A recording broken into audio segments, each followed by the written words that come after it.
Binigyang diin ni Senator Loren Legarda ang kahalagahan ng maayos at matibay na istruktura, partikular na ang mga tulay at building sakaling tumama ang lindol at iba pang sakuna.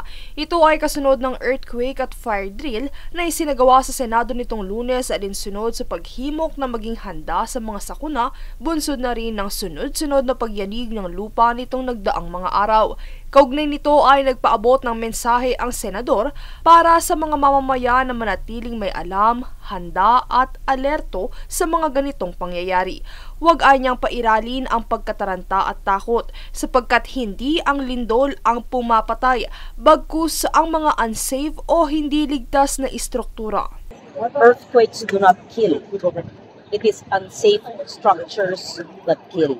So yung structural integrity, ibig sabihin yung maayos na pagtayo ng mga struktura gaya ng gusali, yung mga maayos na paggawa ng mga tulay at mga building ng gobyerno, napakahalaga yan. At yung pag-aalam natin kung paano ang gagawin pero yumugyug na earthquake. But earthquakes per se do not kill. It is unsafe structures that kill.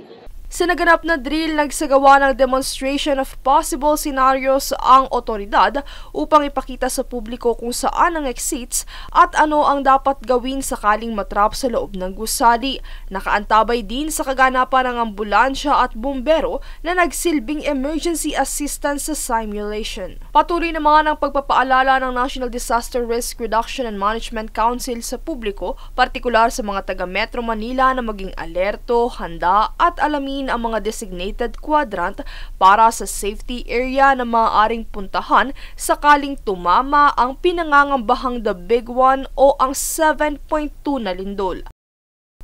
Princess Castro nag-uulat para sa Golden Nation Network.